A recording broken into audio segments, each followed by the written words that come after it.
Всем привет, друзья! Это Кристиан Басар и вот episode Historical Thoughts and Interpretations podcast. Hello again, friends. This is Christian Basar with another episode of the Historical Thoughts and Interpretations podcast.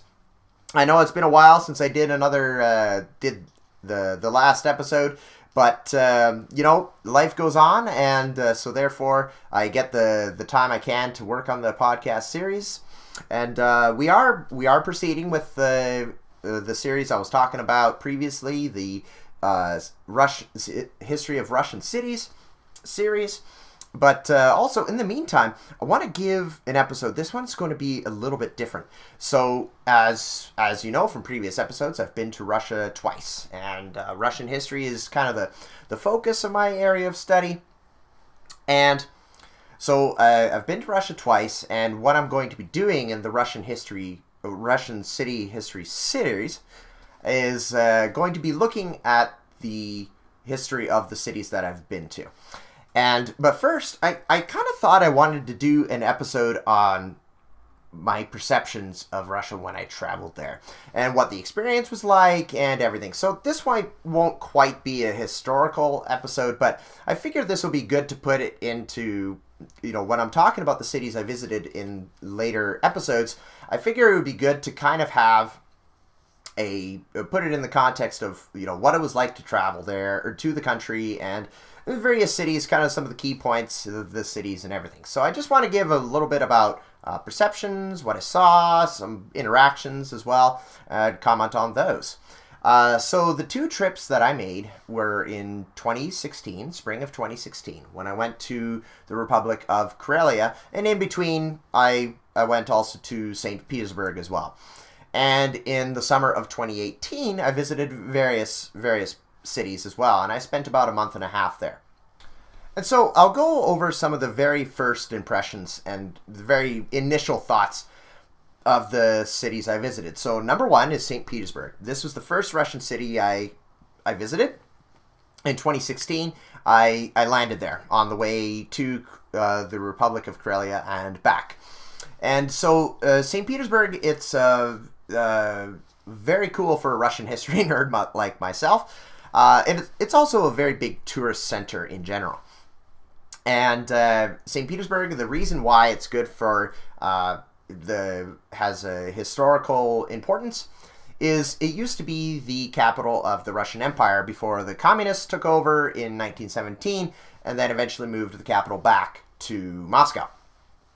And so it's very interesting to look around. Many of the buildings are very old style. The city was, after all, founded in the early 1700s. So a lot of the buildings there have that 18th century feel. And so there's a lot of historical buildings there. And the Hermitage Museum, where if you go into the State Hermitage Museum, you see a lot of course, interesting artifacts and collections and everything like that. But when you go into that, the Hermitage occupies the buildings of the Winter Palace, which is where the old Romanov dynasty had its palaces. And it's very interesting when you walk into one of the rooms of the Winter Palace and you see a sign that says this is where Red Guards, where communists came in and arrested the provisional government in October 1917, according to the old style calendar. According to the newer style calendar, the Gregorian, it was in November. But it's very interesting just it's a small room with a little table, and you just go in there, and then this plaque says this is where it happened. And so it's very interesting just walking around St. Petersburg and seeing those.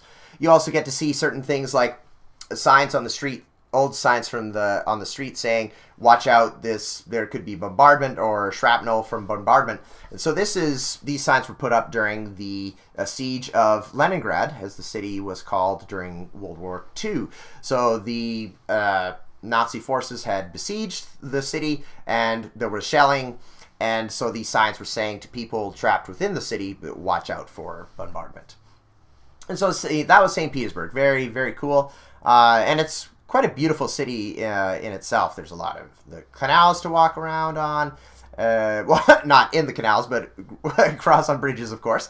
And, there's it's kind of a seaside city as well, so it's very very interesting there as well. Petrozavodsk was the next city I went to. It's a fairly sizable city, about 200,000 people, if I remember correctly, and it's the capital of the Republic of Karelia. And so Petrozavodsk, one of its historical, to put it in its historical context, it was founded in the same year that St. Petersburg was as well. So the purpose of Petrozavodsk was, Peter the Great needed foundries for weapons, and so iron foundries. So these were formed around Petrozavodsk, and so it's been there ever since. And it happens to be next to Europe's second largest lake, the Onega Lake. And so to kind of describe Petrozavodsk, one of the things that really comes to mind is its forests, rocks, and lakes in the area. The Republic of Karelia reminds me a lot of the Canadian Shield, which is kind of in eastern Canada and Ontario. And Karelia in general had a kind of an interesting northern European feel. It's very close to the border with Finland. So, you don't want to put too much into feels and ambiances and everything like that. But it had a very northern European feel to it, so which I thought was interesting.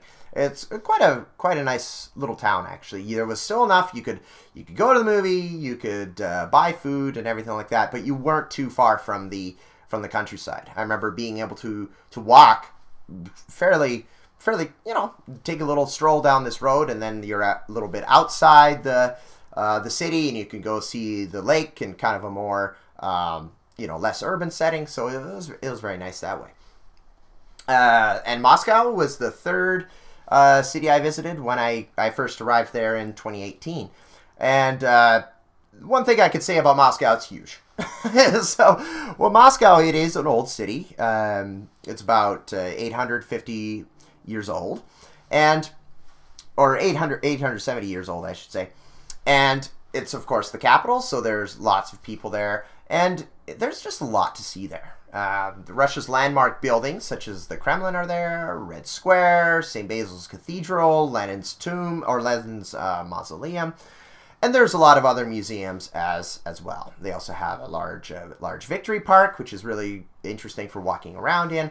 So it's there's a lot to see in Moscow as well. And of course, if you're not so much more into the history, there's a lot of sports stadiums. There are soccer teams there, hockey teams as well, and also things like the Bolshoi Theater. And so there's a lot to do there as well.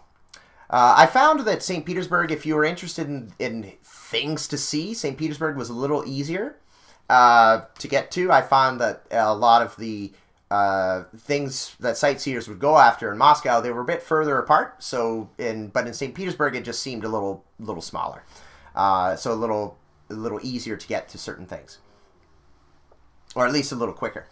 Kirov was another city, and I visited there for a few days. It's 12 hours east of Moscow by train, so it's a little bit out of the way. It's smaller, of course, and it has a bit more of a rural feel to it. And much like Petrozavodsk, there was a lot of forest around, and I believe that forestry is a major industry in Kirov as well. And so there's that. So it's it has a smaller city feel to it, and quite interesting.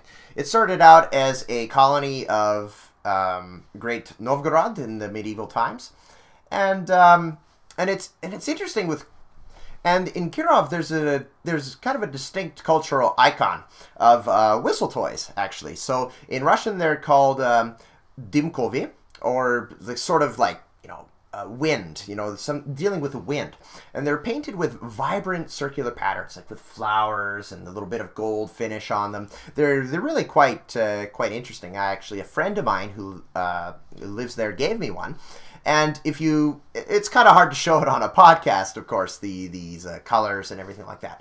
But they're generally white and lots of orange on them, some green and blues. They're quite nice looking. So there's kind of a culture around these. I remember seeing an apartment building that was painted with this kind of pattern. So these toys were blown during a springtime festival, and they kind of sound like this. I actually have my little Domovskaya Igrushka, so kind of my whistle toy here, and this is what it sounds like. Yeah, so that's one of the things about Kirov, these whistle toys. And Penza was another city that I went to as well. My first impression of Penza, I think I was a little unfair to Penza. It was very hot when I was there in June of 2018. I wasn't there very long. I was more transiting from between one place and another city where the hotels were fairly expensive, and I found some cheaper options in Penza. So originally, Penza was a fort city founded in the mid-17th century, and what I saw there were some nice things, despite the fact that it was very hot and I was a little physically uncomfortable there. There were some cool monuments, like military monuments, and even with like tanks and artillery guns outside and everything like that. So that was very cool. And also there was Pushkin Park, and I must admit that I'm not really big on Russian literature. I just haven't really gotten into it yet. I'm more of a Russian history person, not so much of a Russian literature person. But it was a nice little park, just kind of showing some of Pushkin's works and everything like this. And there was a quote that I learned. It was learned there. It was very interesting, where there was this little monument, and it just had like little words of wisdom around it. And one of them was, "One old friend is better than two new ones." So I thought, little tidbits like that were pretty interesting. And I'll certainly have to do more research for this for when I'm preparing the podcast episodes on Penza. But I've heard that Penza was kind of a literary center. A lot of authors were looked to Penza or lived there, right? So I'll have to do more research on that. But certainly, if you're a Russian literature person, Penza is a very interesting place. So now, moving on here. So the next city I went to was Saransk, and just like in Penza, I wasn't there for very long. I just went to Saransk for a match, soccer match. It was World Cup between Panama and Tunisia. But I still had a little bit of time to go look around and check out some of the museums which were close to my hotel. So it was really interesting. I checked out two museums about the Finno-Ugric Mordovian people that lived in the area. Saransk is, of course, the capital of the Mordovian Republic within Russia. And one of these museums was an outdoor museum with restored, rebuilt, I would say built and brand new houses, and they had artifacts in there such as looms, ovens, and other household items. And so I must warn you that I'm not an anthropologist, but it was interesting, like hearing some of the Mordovian music and some of the songs and the clothing.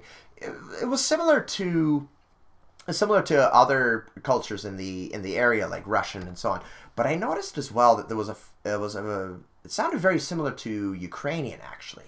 And what the roots of this, I'm not quite sure, but all the research that I've done so far on the Mordovian people is that they're a Finno-Ugric people as well, that were in that gradually moved to the Saransk and Mordovian area. But it was interesting hearing seeing a Ukrainian vibe from it as well. I thought that was very interesting. And then Tambov in the Tambovskaya Oblast, Tambov Oblast.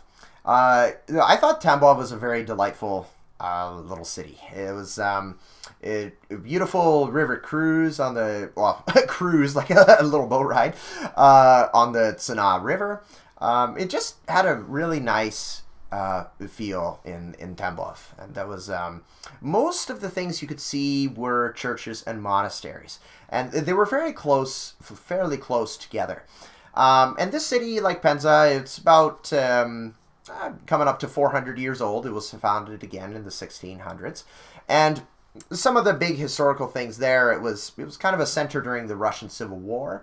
And also where there was a third faction. In the Russian Civil War, you have the Whites and the Reds, and also the Greens, which were just kind of a peasant movement. And so that was happening in the Tambov area. And Volgograd was the next place, and that place was... There's a lot in Volgograd. And of course, Volgograd, if you're a military history person or student, Volgograd is the site of the Battle of Stalingrad. Stalingrad was the name of the city at the time of World War II. And, of course, this is where the German army and Axis allies, such as Romanians and Hungarians, tried to push through and take the city, and it failed miserably. So going around Volgograd, it was somehow... and it's certainly not unique to Volgograd. This is the same for any other place like this. It was somehow unreal to think that this was the site of a major battle in World War II, and now life goes on like in any other city. So that's the big thing. But there were some other things not directly related to the battle as well. There was the Don and Volga Canal, which was right next to the largest statue of Lenin. So that was very interesting to see as well, the confluence between the Don and the Volga rivers. Next up is Ufa, in the capital of the Bashkortostan Republic. And Ufa actually reminds me a lot of Edmonton, the city of Edmonton in Western Canada. Similar sizes, similar population size, and they both have major rivers going through, and they're both, Edmonton and both Alberta, which is Edmonton's province, and Bashkortostan, which is Ufa's republic or local regional government. The oil industry is very important in both places, right? So, and both in Edmonton and Ufa, it doesn't take too long to get into the countryside and get out a little bit. So it's both of the city and even the river valleys looked kind of similar. So it was kind of I got a very familiar vibe from Ufa. But what's interesting about Ufa is there's a different feel slightly from other Russian cities that I've been to before. So in Ufa, there was a steppe Muslim culture. So the dominant culture in the area, of course, Russian, but there's also a significant Bashkir ethnic groupings as well. So this is, after all, the Republic of Bashkortostan is for the Bashkir people, and the Bashkir people are predominantly Muslim and the Turkic culture that was on. In that area. So there's more mosques in Ufa, and also and it's a significant center for Muslim religious organization, as the Central Muslim Spiritual Board for Russia and the European countries of the CIS, or former Soviet Union, is there in Ufa. So it's a very Muslim place. And finally, there's Kazan. So in many ways, it's culturally similar to Ufa, but when I was there, it seemed much more populated and busy. It's a much more of a touristy center than Ufa. I think it's more widely known. And it's, so there's the Kazan Kremlin, which is kind of become it's a UNESCO World Heritage Site. And it's very interesting being there, because this is where Ivan the Terrible took over the Kazan Khanate in 1552. This is a big moment in Russian history where Muscovy was able to establish control over that area, and then be able to consolidate control against a lot of the local Muslim powers that were in there. And there was lots to see in Kazan. Aside from the Kazan Kremlin, there was also Sviazhsk Island, which I, with two friends, were able to take a ferry there. And this island it's a very neat little island with houses and historical landmarks. And the historical significance of it is Ivan the Terrible set up kind of an outpost before actually taking Kazan. And otherwise, in Kazan, there was a great variety of restaurants, including Tatar food, which is excellent. And actually, I plan to do an episode on Russian foods, and I'll be talking about Tatar foods as well. So, of course, the reason why I was there over the summer of 2018 was the World Cup of soccer. So, the World Cup Russia being the host, and Russia allowed football or football soccer fans to come without a visa. They had to buy a ticket and then apply for apply for a ticket and get something called a fan ID. And so this was essentially your visa. You were able to come and go. You were able to go out and come back over the course of the tournament.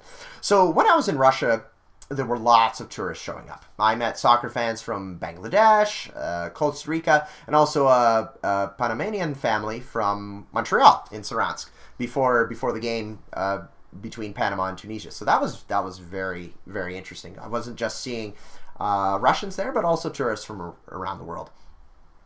The games themselves were great. I got to see, the first game I saw was Argentina versus Iceland, and as I mentioned before, Panama versus Tunisia a bit later. In the first game, I got to see Lionel Messi, and, he actually took a penalty shot against Iceland, and it was blocked. So, but, we can't win them all. And the game ended up in a 1-1 tie. So it was very cool. Got to do the Iceland fan Viking clap, which the world got to see during the 2016 UEFA Champions League competition. And so actually I was able to get some video of that. So here's some audio from that.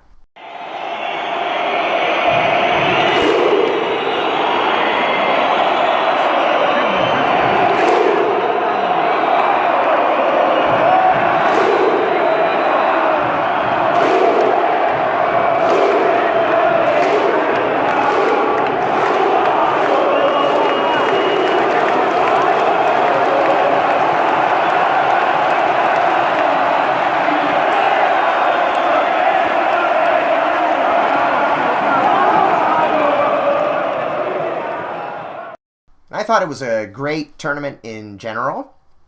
France ended up winning the final against Croatia, but there were lots of really good games. I got to see some on television as well. I know that some of the Russian games against Spain and Croatia on television, they were amazing. Like some of the best sport events that I ever watched on TV or attending in person.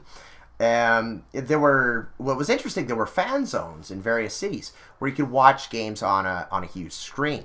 And in St. Petersburg, I did this in St. Petersburg and in Kazan, but in St. Petersburg, it was near the Cathedral on Spilled Blood, which was a really interesting historical site in itself. And I'll be talking about that in the St. Petersburg series later on. So that was very good.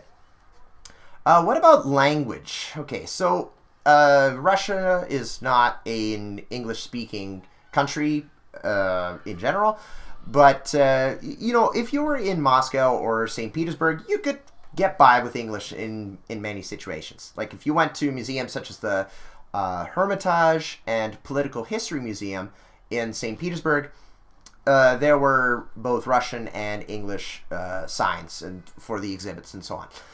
In Moscow, at St. Basil's Cathedral and the Moscow State Historical Museum, same thing. If you didn't know Russian, you could go to the museum and appreciate everything there. As you went further away from these touristy centers, for example, if you went to Tambov, you'd almost never see English in a museum or hear it spoken on the street. Although, yeah, in Tambov, I do remember seeing signs with like a sign going to see, here's this monument or this church, this building over here, and it would have it in Russian and in English. But generally that wasn't the rule. I went to the Tambov Regional Museum and they only had Russian there. Also, another thing about languages, going to the different Russian republics, you could see different languages. And so a republic is a different type of regional government, and I'm working on another episode describing the differences between oblasts and republics and what that means and everything. And so, but in republics, you would have Russian and also a local language on official signs and government buildings. So in Bashkortostan, you came across Russian and Bashkir on signs. And Bashkir is a Turkic language, and so you'd see both Russian and Bashkir together. In Tatarstan, it was the same thing, but instead of Bashkir, it would be Russian and Tatar, which is similar to Bashkir. And both Tatar and Bashkir are similar to each other, being both Turkic languages, and they're also written in Cyrillic letters. So it looks like Russian, but there are some other alphabets, and it's pronounced completely differently. In Karelia, I did not... The Republic of Karelia, when I was in the capital of Petrozavodsk, I noticed some signs. Like, there was one, I thought it was Finnish at first, but it was more likely to be the Karelian languages, or Karelian language, which is a Finnic language. And it was written in Latin letters. In the Republic of Karelia, the Karelian language is recognized as a minority language. So I didn't see Karelian as much in Karelia as much as I saw Tatar in Tatarstan, for example. So going back to the history a little bit, what about museums? I found that Russian museums were fantastic. I really liked walking around them. Of course, there were some museums that I wanted to see, or would have liked to have seen, but I didn't get to see. But the ones that I saw, I found were well put together, and there were lots of artifacts to look at. And it went from everything, like, mostly I visited regional museums. There was a dinosaur museum in Kirov. There was a local history museum both in Tambov and in Volgograd. And what I liked about the Volgograd Museum is it did have exhibits on the Battle of Stalingrad, which took place there in World War II, but also there was looking to history before that, like, for example, in the rebellions in 18th century and and things like that as well. And also even talking about local ecology, local climate, and everything like that. So I thought that was really good. And of course, there were the big ones. The Hermitage Museum in St. Petersburg, I mentioned that one earlier, where, again, the building that holds the Hermitage is itself an historical building. It was an old palace. And going back to Volgograd, there was the Museum of the Battle of Stalingrad. And this was an amazing place for a military history nerd. I spent a few hours there. It took me about 2 or 3 hours to go around and see everything. There were...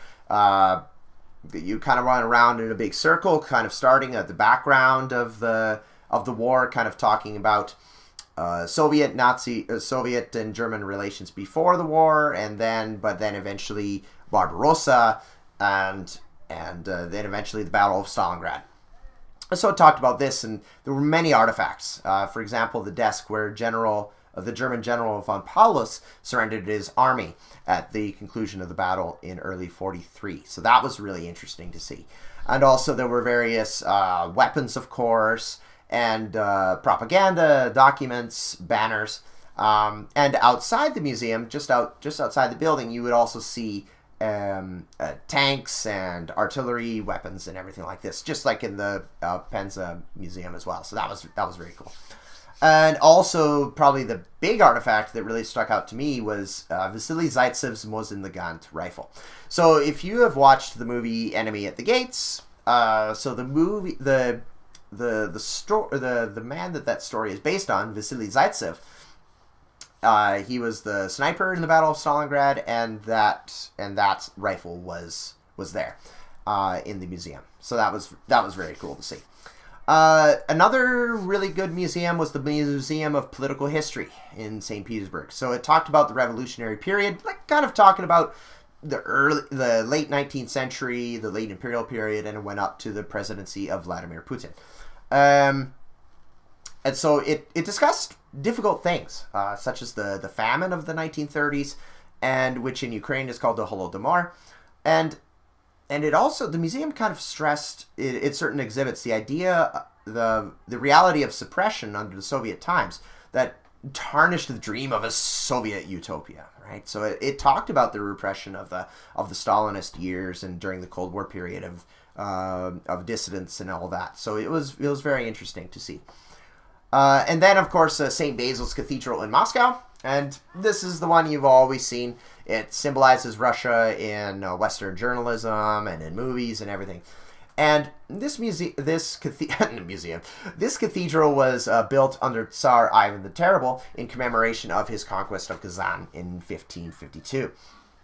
And I found that there was amazing art and color in the cathedral. And what really it was really, it kind of had a really haunting feel. It was kind of really interesting. It was beautiful, but it was kind of haunting. It was kind of dark in there in many of the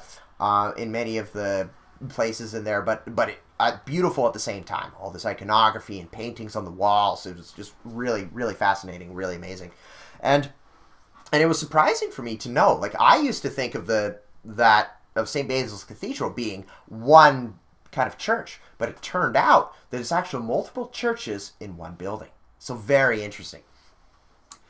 And outside the museums, I was able to find myself in historical places about which I'd read over the years.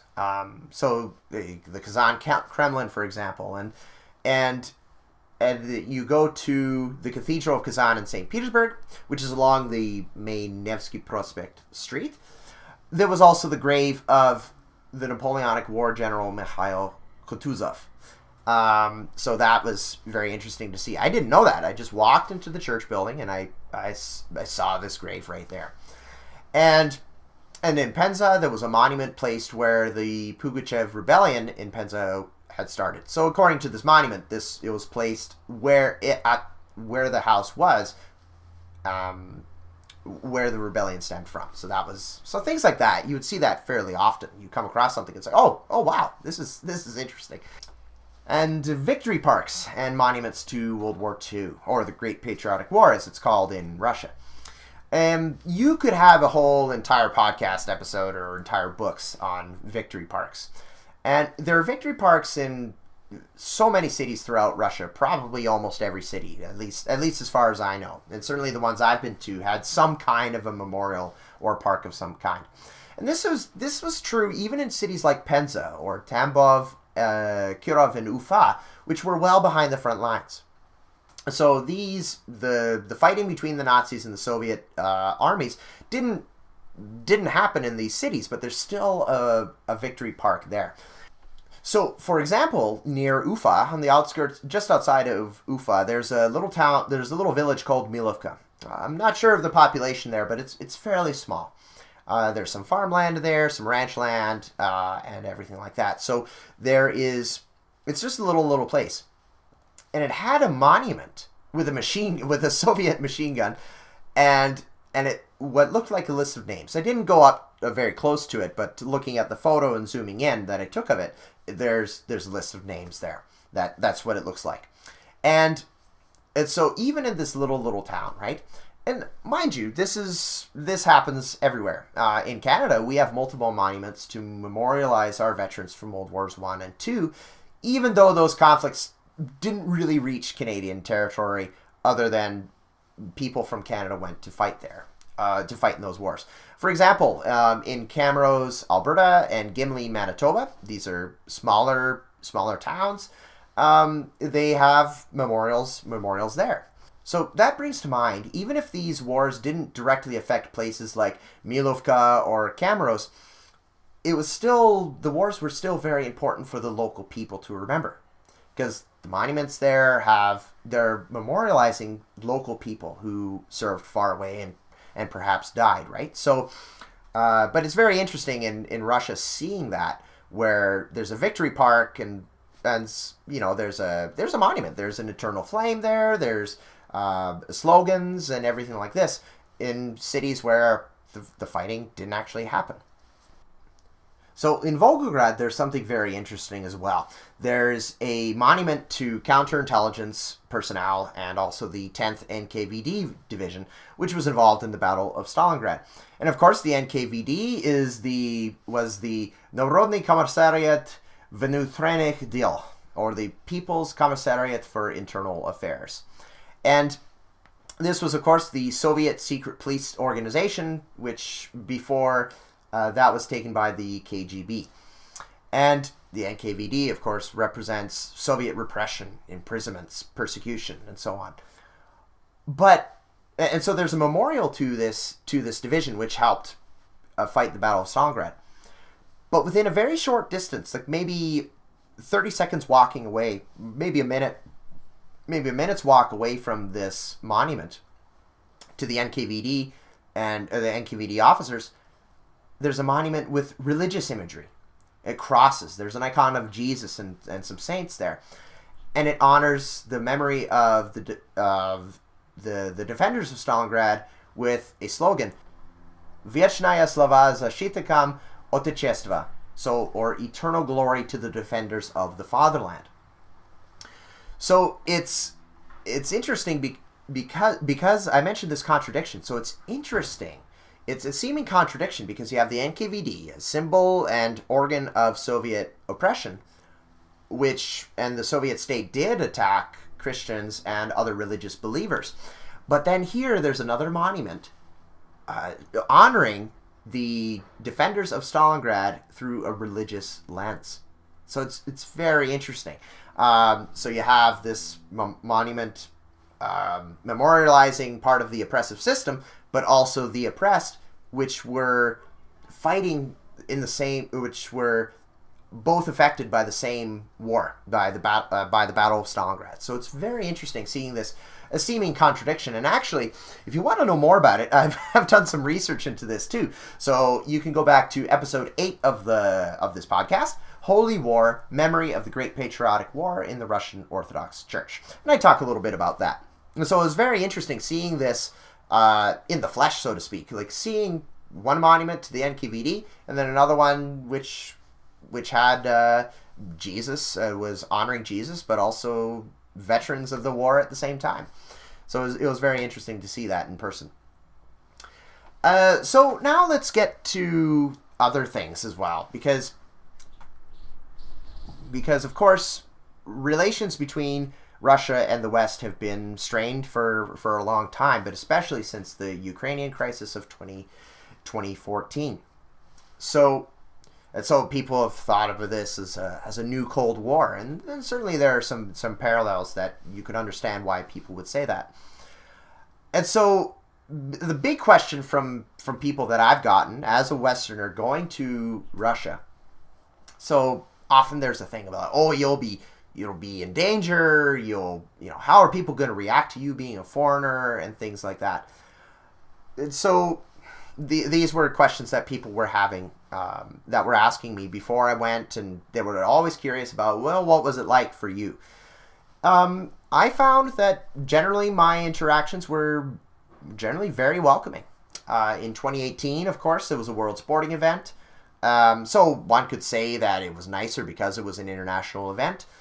But, I also didn't just go to places where there were games and there were lots of tourists. I went to places that were more out of the way, unknown places that people in the West wouldn't probably never even heard of. And even local Russians, like when they found out that I was going to Penza or Tambov, they'd be like, why? What's so interesting about those places, right? So because they're seen as small in Russia as well. And so I didn't just go to places where, there was big touristy centers and all that. I wanted to see a lot. I wanted to see more than that. And so, of course, politics did get brought up every once in a while. I remember in 2016 there were souvenirs, such as even things like coffee cups and things like that, saying Krym nash, or Crimea's ours. So this was just, I went there 2 years after Crimea was added to Russia in 2014, right?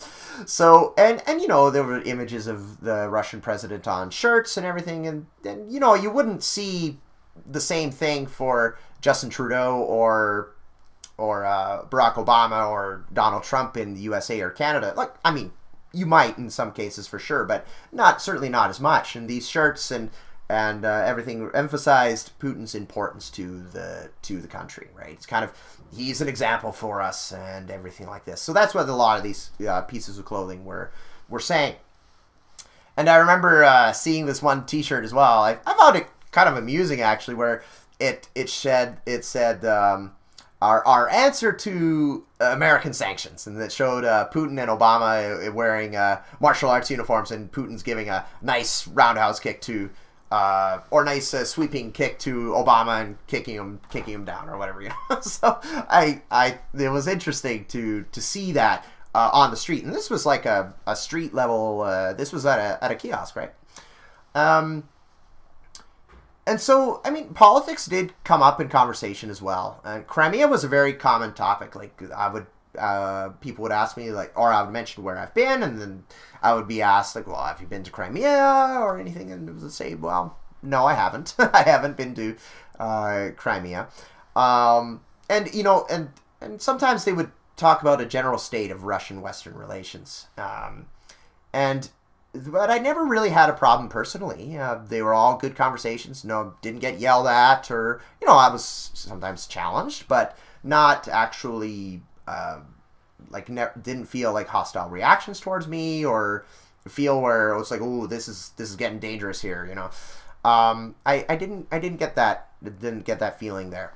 What I noticed was that locals asked me, they were very curious about a Westerner's view of the country. They would often ask, like, well, what do you think about it? What do you think about it here? Like, and one person who spoke English very well was speaking to me and asking, so what do you think? And she was just curious about hearing what a Westerner thought and just getting an impression. She was just curious. And, you know, I would have some people say that, you know, please tell people back home that we are not evil people. And that was an interesting thing that I noticed as well. They would say, you know, please don't, you know, there's a common word that the Russian government has used, but I've seen it in other contexts as well, this term of Russophobia, this fear of Russians. And so this idea of Russophobia, people there were trying to tell me, it's like, you're a Westerner, please, you know, let them know that we're people, and, you know, Russians are people too, absolutely. So there was one time that was kind of funny. I talked about going to a place where I was talking about places I wanted to be, and one place I wanted to see was Siberia, and I talked about Alaska. I live, far away from it, but not too terribly far. And somebody on the train said, I didn't quite catch the words she was saying, but she said something like, oh, Alaska are, you know, something like a missed opportunity or something like that, because Alaska used to be Russian imperial territory, and until the Americans bought it from Russia in 1867. And so in response to this, I said, well, you know, maybe Donald Trump will give it to you, right?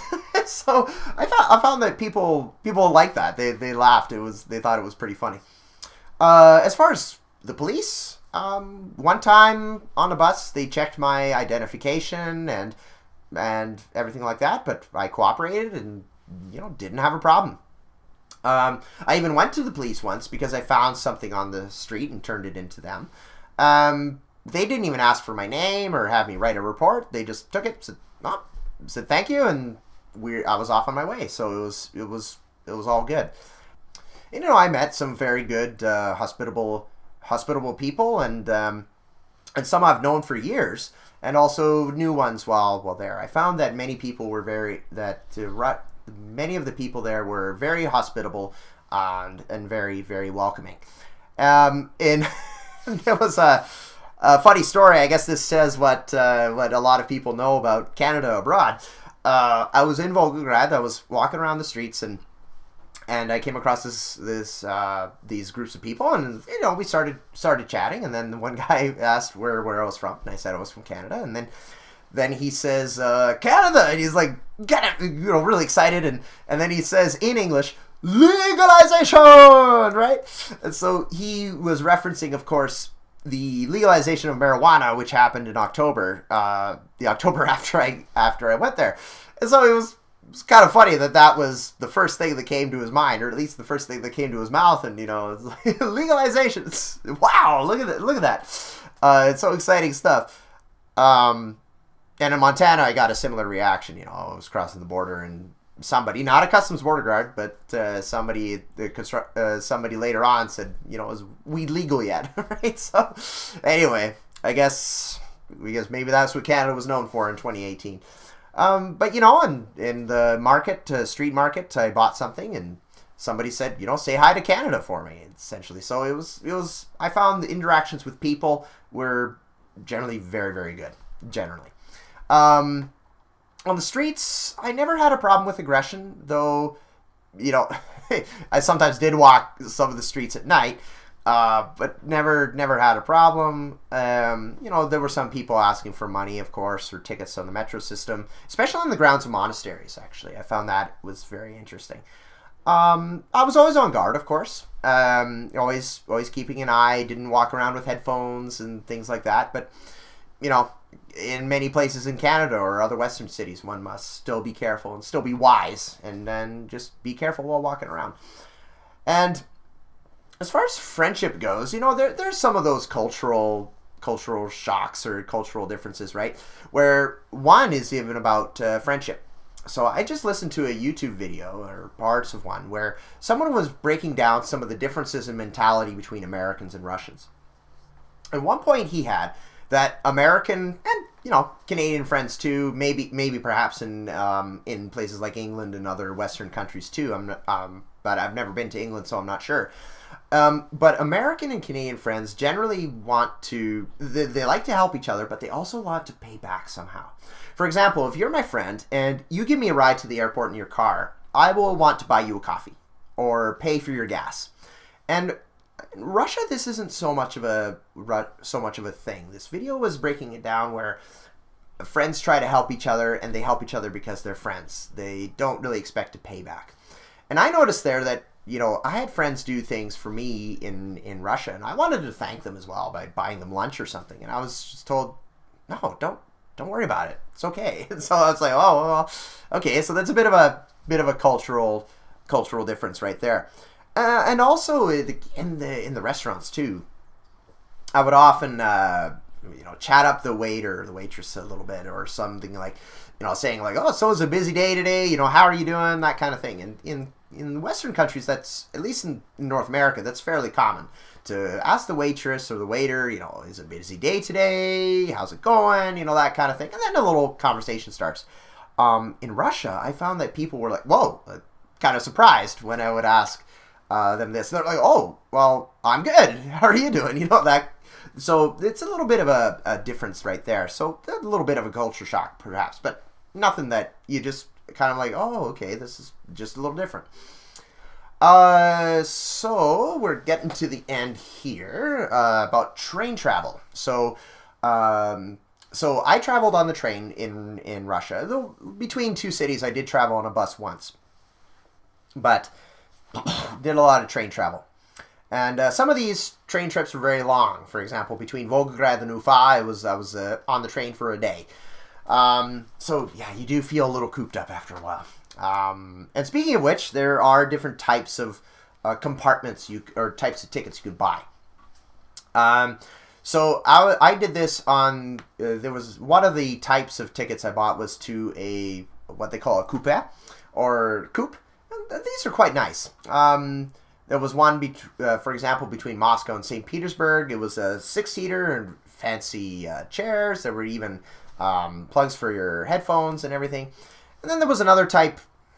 Whether coupe was quite the right word, I'm not quite sure. But it was the one with 4 fold-out beds. One was kind of a bunk up top, and then one at the bottom as well. So I found these coupe were quite nice. They were closed off. You could close them off a little bit.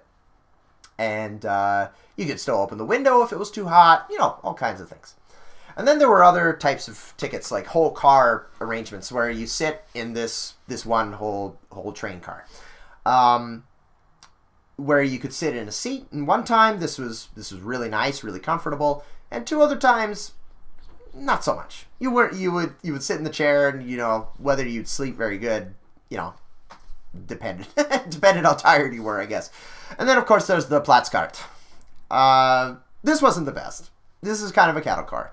You have a bunk, and I usually got the one up top, and, I'd have to climb up into it, and it got fairly hot. And the first few times I didn't like it. It's like you lay there, and you're there for, this train ride is like 12 hours or something like that, and you're laying down there, and you kind of, you want to move, but you also don't want to move, so it's, so that was kind of an interesting thing. I just wasn't used to traveling like that. By the end of my time in Russia, I did get used to it. And, and and also maybe another thing is too, like I always got the bunk at the top, very close to the bathroom. So, and sometimes you'd get the air conditioning if somebody opened the door to the bathroom, right? Not to the toilet itself, but to that little compartment where it was. So it was kind of interesting. You didn't quite get the air conditioning in the Platzkart.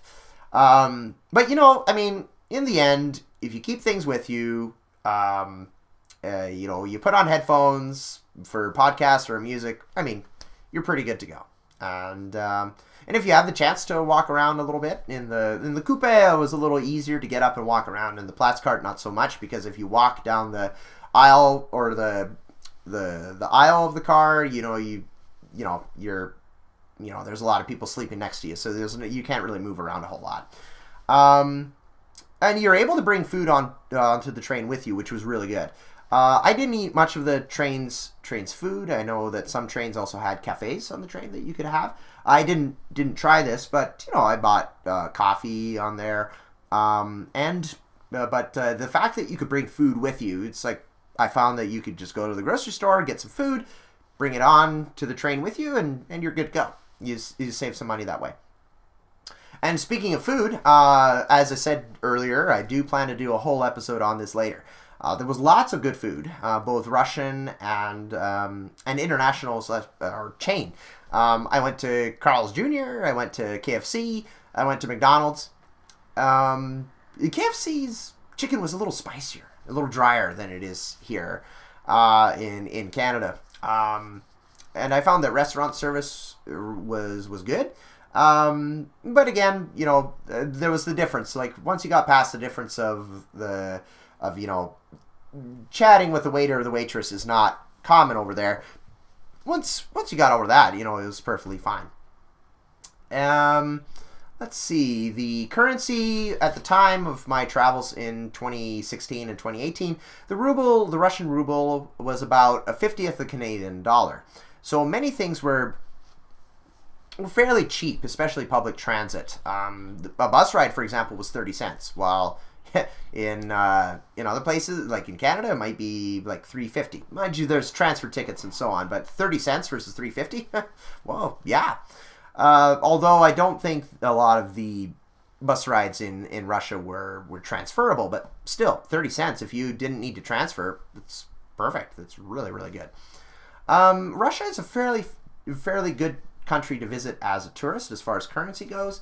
Some costs were equivalent, and of course it depended on which restaurant you went to, and some hotels were as expensive as Western equivalents. I mostly went to locally owned businesses or hotels. Average, those were about 50 to 60 Canadian dollars a night. But twice I went to international chains. In Volgograd, I went to the Park Inn by Radisson. This was about $70 a night. And in Saransk, it was a last-minute change I had to make. I went to 4 Points by Sheraton, and this was $200 a night. But thankfully, I was only there for one night. But it was a really good hotel, though. So, in conclusion, with all of this, like if you're interested in Russian history, if you're interested in seeing the culture and everything, I would definitely recommend a chance to visit if you get the chance. Russia's visa regime is pretty strict. So there were really good opportunities to go there in 2018. There's a lot to see in Russia. And even if you go outside of Moscow and St. Petersburg, like the main touristy centers, there are other places you can go. Kazan is a big city, and it's a little bit out of the way. And Ufa was a bigger city as well. But, there's lots of museums. And even if you just like going on a trip somewhere and seeing the countryside, this is a good way to do it. Of course, there is the reality of political tensions and political differences between Western countries and Russia. Those are realities, of course. There's no way around that. And since 2014, things have definitely been relations between the West and Russia, as I said, have been quite bad. But in that case, I didn't let that stop me. Of course, I thought about it. Of course, and it's like, these are some realities here, in tensions between the countries and so on. But again, I didn't let that stop me from checking it out, and I found that I really enjoyed both of my times there, and and Russians are people too. Any people are people, and we all have many times very common goals. We want to be able to live our lives and be able to do what we need to do in life, and this is the same anywhere. So I guess that's one of the. I didn't mean to moralize or anything like that at all, but because this is a history podcast after all. But certainly from my trip, those were some of my my big takes from that. So thank you very much again for listening to this latest episode, and I hope you join me next time, because as I'm still working on the Russian City Histories project, and also I have some other ideas for podcasts, as always, that I want to produce as well. And yes, so thanks a lot for listening, and до свидания, спасибо большое за внимание. Thanks a lot for your attention, and we will see you next time. Счастливо. Have a good one.